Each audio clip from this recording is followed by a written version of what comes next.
కంచవెట్టి సన్నజాజి బువ్వ పెట్టి సందె మసక చీర గట్టి సందు చూసి కన్నుగొట్టి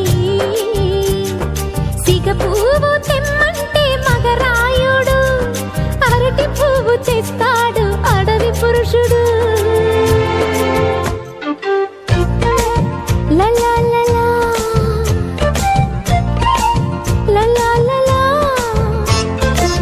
సందమామ కంచవెట్టి సన్నజాజి బువ్వ పెట్టి సందె మసక చీర గట్టి సందు చూసి కన్నుగొట్టి. భద్రాద్రి రావుని పెళ్లి కొడుకోవాలా, సీతలు అంటే నిన్ను మనం ఆడుకోవాలా, బెజవాడ కనక కొరకు బాసికాలు తేవాలా, బాసర్లో సరస్వతి పసుపు కుంకుమలు ఇవ్వాలా.